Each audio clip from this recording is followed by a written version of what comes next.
Saúde a todos com a paz do Senhor, graças a Deus, por mais esta tão grande oportunidade que nosso Deus assim nos tem concedido de chegarmos em Sua presença para a honra e glória do Seu santo nome. Agradecemos a Ele pelo privilégio de nos conceder a vida, nos conceder a salvação através do Seu sacrifício na cruz do Calvário, porque a palavra de Deus diz, o próprio Senhor Jesus dizendo, lá no capítulo 3 e o versículo 16 do Evangelho de João, ele diz: porque Deus amou o mundo de tal maneira que deu o seu Filho unigênito, para que todo aquele que nele crê não pereça, mas tenha a vida eterna.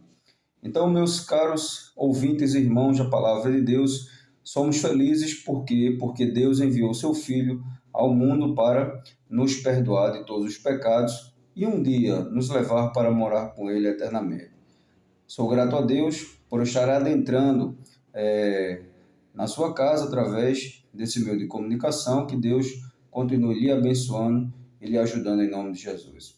Bem, meus amados irmãos, vamos meditar em um trecho da palavra de Deus que se encontra na carta do apóstolo Paulo aos Efésios, capítulo de número 25, e os versículos de número 25, a parte B, 26 e 27. Que fala justamente sobre Jesus ter comprado a igreja com o seu sangue.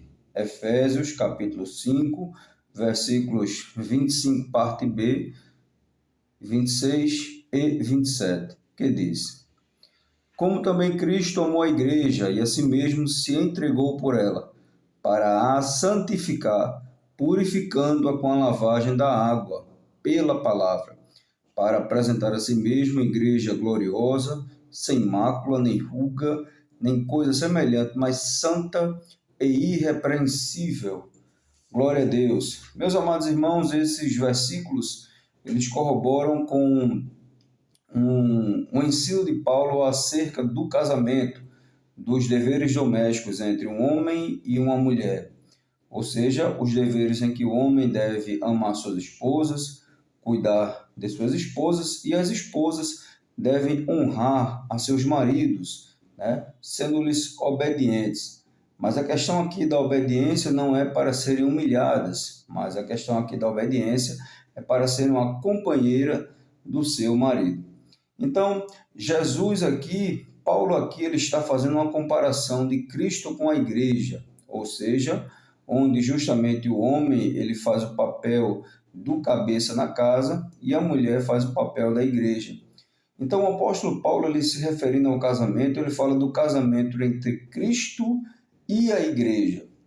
Como é esse casamento? Jesus, ele nos comprou, ou seja, ele nos comprou o seu povo através do seu sangue. Mas como é que a gente sabe quem é povo de Cristo? Bem, é muito simples. Todo aquele que aceita ao Senhor, confessa a Ele como seu Salvador, renuncia à sua própria vontade para fazer a vontade do Senhor Jesus, aí sim, assim dizemos que uma pessoa, ela é uma pessoa escolhida por Deus, ou seja, é uma pessoa que foi comprada pelo sangue de Jesus. Então, caro ouvinte da palavra de Deus, quando a Bíblia diz que Deus já tem os seus escolhidos, são aqueles que ouviram a palavra de Deus e deram crédito à sua pregação. A gente não deve se apegar, irmãos, àquela coisa de predestinação, ou seja, que Deus já desde a fundação do mundo predestinou uns para a salvação e uns para a condenação. Deus, ele sabe de todas as coisas, ele sabe quem vai ser salvo e quem não vai ser salvo. Mas só que Deus, ele enviou o seu Filho para que todos se arrependessem, mas nós sabemos que nem todos irão querer aceitar a Jesus como seu Senhor e Salvador.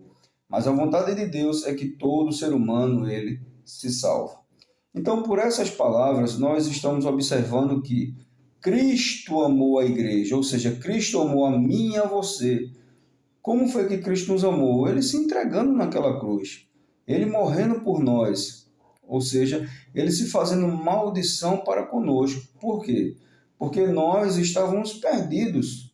Se Jesus não viesse aqui à Terra, a salvação ela estaria completamente difícil para nós. A salvação ela não seria pela graça, mas só que viríamos a viver feito o povo do Antigo Testamento, que era pela lei, que nós sabemos que era bem mais difícil, onde pessoas colocavam fardos pesados sobre a vida das pessoas, mas nós estamos vivendo pela graça de Jesus Cristo. Então vejamos, Cristo amou a igreja, ou seja, é para dizer que Cristo ele te ama, Cristo me ama, Cristo ele ama a humanidade. Jesus ele ama o ser humano, mas o ser humano por suas práticas perversas, por suas práticas pecaminosas, eles mesmos se afastam da presença de Jesus. Né? Quanto mais o ser humano peca, quanto mais o ser humano ele procura fazer a sua vontade no mundo, mais ele vai se afastando de Deus. Mas Jesus aqui, a gente vê que ele amou a igreja e a si mesmo se entregou por ela. Porque não existe maior amor, irmãos, do que alguém entregar-se pelo outro, ou seja, de dar a sua vida pelo outro. Não existe maior amor do que esse. E nós estamos vendo que nesses últimos dias em que estamos vivendo, essa palavra amor, uma palavra tão forte, está se tornando tão banal no meio da sociedade. Mas a própria Bíblia diz que por se multiplicar a iniquidade, o amor de muitos está se esfriando, e a gente observa isso. Por se multiplicar o pecado, a maldade do mundo, as pessoas ficam desconfiadas umas das outras. E assim não deixam o amor de Cristo, o amor de Deus operar, trabalhar na vida das pessoas. Mas saiba que Jesus, ele deu a sua vida por nós. Jesus, ele morreu por nós. Para quê? Para santificar a igreja, purificando-a com a lavagem da água, que é pela palavra. Ou seja, Jesus, ele santificou a igreja, ou seja, ele comprou a igreja com o seu sangue e a santificou através da sua palavra. O que santifica o ser humano, irmãos, é a palavra de Deus.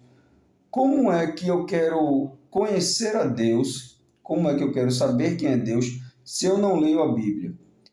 Sabe o que eu acho interessante? Eu acho interessante que muitas pessoas têm tempo, têm a oportunidade de ler todos os livros do mundo, né? Ler sobre matérias como filosofia, geografia, história, matemática, biologia, sobre tantos temas, sobre medicina, enfim, sobre tantos assuntos, mas não tem um tempo para dispensar para ler a palavra de Deus, que é o livro mais poderoso, que é o conteúdo mais poderoso da humanidade.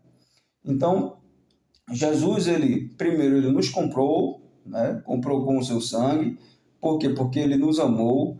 Só quem pode dar a sua vida por alguém que ama muito. O amor de Deus, ele supera qualquer amor, né? Inclusive o amor de mãe, que é bem semelhante ao amor de Deus, mas não é igual ao amor de Deus, porque o amor de Deus ele supera.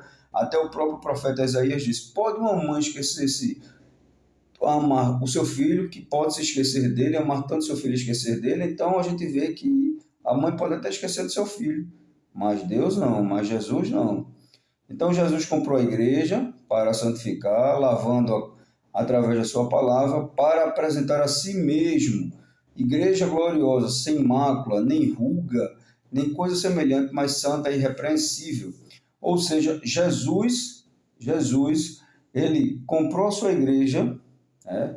Ele a lavou, ele a santificou, para que quando ele voltar, quando ele arrebatar a sua igreja se apresentar diante dele, uma igreja sem mancha, sem mácula, sem defeito. O que é que significa dizer isso? Uma igreja limpa das coisas desse mundo. É uma igreja sem qualquer tipo de sujeira das coisas desse mundo. E a gente pode enumerar muitas coisas aqui desse mundo que é uma sujeira: os vícios, as drogas, a prostituição, fornicação, adultério, bebidas, enfim, né?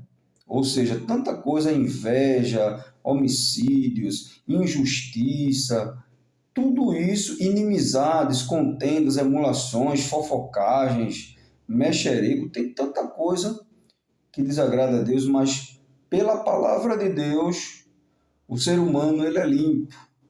Ou seja, nós só podemos nos santificar através da palavra de Deus.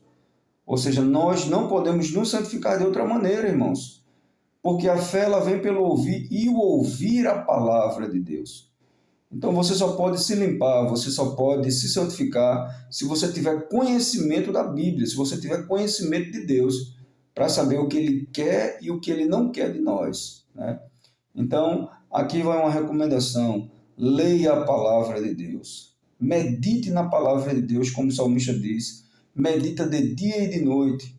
Assim como Deus deu uma recomendação a Josué: Josué, medita na palavra de dia e de noite, para que você não se esqueça desses mandamentos.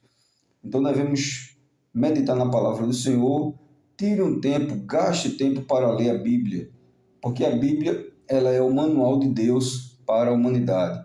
E saiba de uma coisa: Jesus ele te ama. Jesus ele deu a vida por você. Jesus ele veio aqui. Não se esqueça do sacrifício dele, né? Jesus ele foi açoitado, colocaram uma coroa de espinho nele, ele carregou a cruz, né? A cruz que estava sobre os seus ombros, e nessa cruz estavam todos os nossos pecados. Ele foi cravado naquela cruz, colocaram pregos em suas mãos, em seus pés, ele foi furado do seu lado, na sua lança, mas ele não abriu a boca, ele não murmurou, e sim ele entregou todas as coisas ao Pai, entregou o seu Espírito ao Pai e disse: está consumado. Então está consumado, a nossa salvação ela está consumada, mas ela só depende de mim e de você. A nossa salvação ela só depende de mim e você. Por quê? Porque a Bíblia diz que a responsabilidade da nossa salvação ela é individual. E ninguém vai se apresentar diante de Deus para morar com Ele eternamente com suas vestes sujas. Então, caro ouvinte da palavra de Deus, se você ainda não aceitou a Jesus nesse momento, eu faço um convite a você: entregue seus caminhos ao Senhor, se arrependa dos seus pecados, deixe Jesus ser o centro da sua vida, ser o Senhor da sua vida, e deixe Ele fazer morada na sua vida, porque Ele disse lá em Apocalipse: se alguém abrir a porta do seu coração, eu entrarei e cearei com Ele, né? E farei morada. Então, Jesus quer fazer morada na tua vida, no teu coração. Não deixe para amanhã o que você pode fazer hoje, porque possa ser que o amanhã seja tarde demais e você não esteja mais aqui na terra e, infelizmente, você partir sem Jesus para a eternidade. E a Bíblia diz que partir sem Jesus é sofrimento eterno. Lá é só choro e ranger de dentes. Ou seja, o inferno e o lago de fogo é uma realidade, caro ouvinte da palavra de Deus. É um tormento eterno, mas também a Nova Jerusalém, ela é uma realidade. É um lugar de gozo, alegria e paz. E só entrará lá aqueles que aceitaram Jesus, confessaram Jesus e andaram nos seus caminhos. Amém? Que Deus te abençoe, em nome de Jesus.